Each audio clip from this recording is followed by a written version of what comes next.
What is up everyone, welcome back to our channel and welcome back to another episode of Modern Warfare 3 Zombies.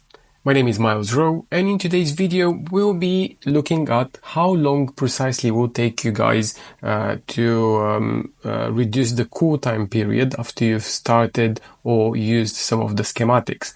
So POV, it's Friday evening, you and your squad jump onto the game, you have a couple of hours in you guys to play the game, so let's just see how well this does. So again, this is an exercise to see how long it will take you to kind of reduce the cooldown. Again, it's not gonna be something that we're gonna keep count of how much essence we have. We're just gonna play full on games and just, pretend it's a normal scenario. So I do hope to see kind of how well this kind of plays out and how much longer we're gonna have to wait afterwards. So in order to get this done, as you guys can see, I'm just using most of the schematics that all of us will usually go for. Some of the wonder weapons, as well as some of the classified schematics as well. So also just to kind of point out, the point of the game is to do a full run in the normal game, so like tier 2, tier 3 area, followed by an Elder Dark Aether of all of the games that we had so far. So we're going to start with Season 1, then Season 2, and now Season 3. So hopefully this will give us a really nice insight of how long this will take. And, at the end of the video, we can assess how long we've managed to take away from the cooldown period. So just making sure that we have all the classified schematics activated, so we can have an actual timeline of what we need to measure. Right, so for this run, guys, we'll be jumping in with the PDSW. I think it's a really good contendant, especially for what we need to achieve. So we'll be going in with a PAP-3 Pack-a-Punch, legendary Ether tool, and then the Scorcher case 2 will allow us to get into the tier 3 quicker. Now, this is the loadout that we'll be running for the PDSW.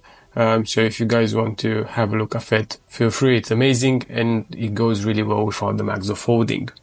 Now, unfortunately guys, as things never go to plan, after I jumped into this particular game, my game crashed, so we had to rejoin the game, and funnily enough, I found a really kind team that we've managed to do the entire game, and hence why we've ended up staying until the end and also do the red worm. So I've only left this particular snippet because it was really funny, and I have never seen the worm fight to be so quick. So just bear with me guys, we'll be jumping to Dark Aether shortly, but this is probably something really funny that you guys have to see.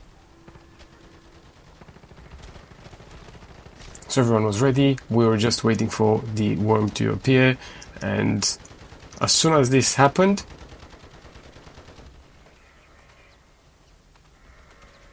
I was running out of gas levels, so I was relying on the ammo refill, and the grey worm just completely froze, and that was it. It exploded.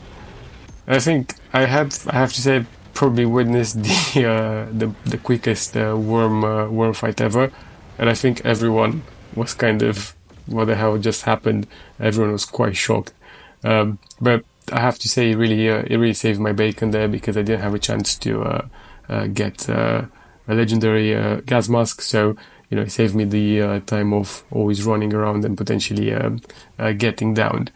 So the plan was, after the red worm, the team will go to the first Dark Aether, they will activate an Elder Sigil, and we'll be diving straight into that. So without further ado, let's just jump straight there and see what happens.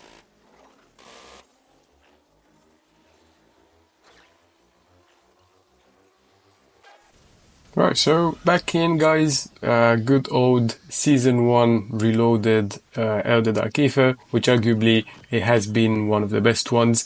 So as always, starting with the escort mission, this definitely helps taking the harder bit of the way. But I have to say, the team that I was playing with, they were all really good, everyone knew exactly what to do, so it kind of worked well, and we've all managed to kind of pull our parts and just, get on and complete the missions quickly. So yeah, it was a really pleasant experience, and by far the best team of random people that I've played with. Everyone was really on it, everyone was really good, and yeah, it just made this run a lot faster. Also, I have to say the PDSW definitely helps. I'm sure that many of you guys playing with the mags of holding will appreciate this, but for an SMG that gives you pretty much 350 plus bullets, it does make your life a lot easier. The damage is really good, it's super easy to control, and of course you have really good mobility with it. So I have to say this run really set us up for this particular challenge, let's say, because we did collect some really good items that we'll be using afterwards in the next games. So I have to say, even though we are using the schematics, you're not going to use them all in one game, and it's actually really a really fun thing to do. So I would recommend you trying this with your friends.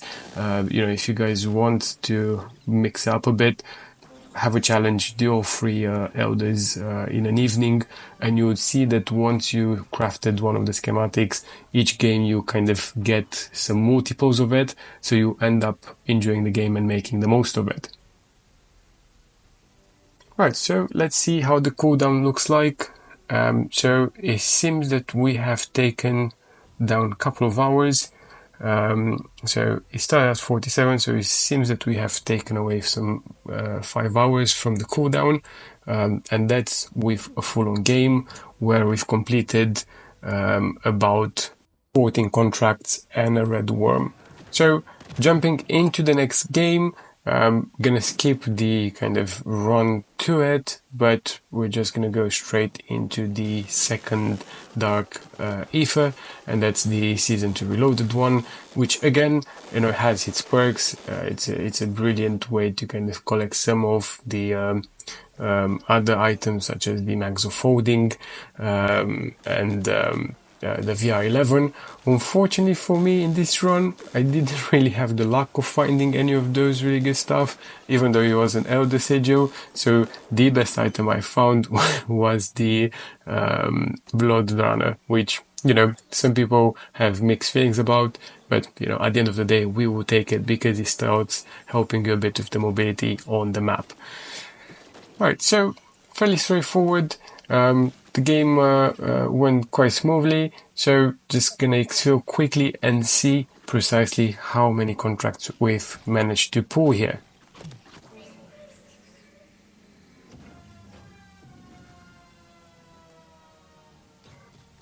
Alright, so after this game we've managed to finish 17 contracts, just a bit more than the previous game, which we need to see how well it translated into the cooldown period.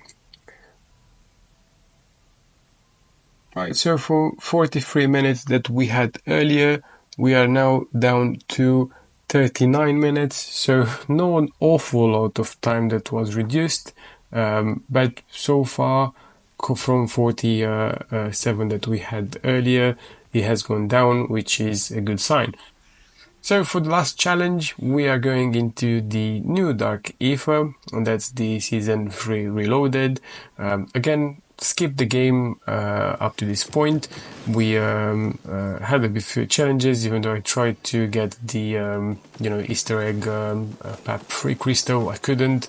There were some greedy teams that couldn't let go, so unfortunately we haven't had that, so we just had to grind a bit more and finish the normal contracts.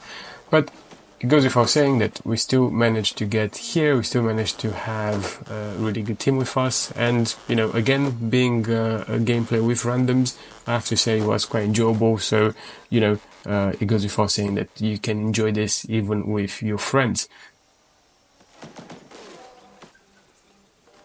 Right, no long left. I think also the nice thing about this last Dark Ether, in my opinion at least, is that you have the Easter egg at the end, which so far in solo mode is a bit difficult to complete, so just bear in mind when you're jumping to do this by yourself, you'll be probably expecting a few things not to go as planned. So just bear in mind, if you're playing with a team, you'll be absolutely fine and you'll completely fly through all these contracts. Obviously time constraint as well, but you'll be absolutely fine.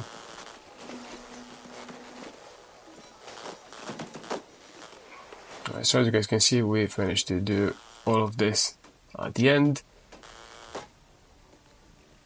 If you haven't seen my latest video, please make sure to watch it. It's now on the screen. It's regarding how you can complete the Elder Dark Aether solo without any wonder weapons. It's an interesting video, and I'm sure that many of you guys would want to watch this. It's a fantastic challenge, but as well as not having to always wait for those wonder weapons to appear in your stash.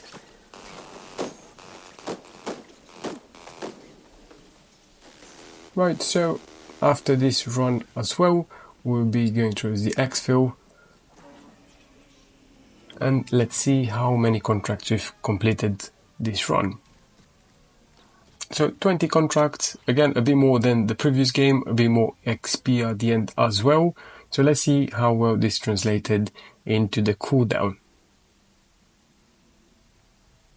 So we are looking at 37 hours. So in essence, guys, if you're playing a normal game with your friends and you're doing all the Elder Dark Eaters, you'll be looking at a 10-hour reduction, which I appreciate is not a lot, but at the end of the day, it's something that, you know, it's better not to have waiting. So again, thanks so much guys for watching. I do hope this video has helped you. If you're not subscribed, please do subscribe to the channel, like, as well as comment your thoughts down below. And thanks so much for watching again, and see you guys in the next video soon.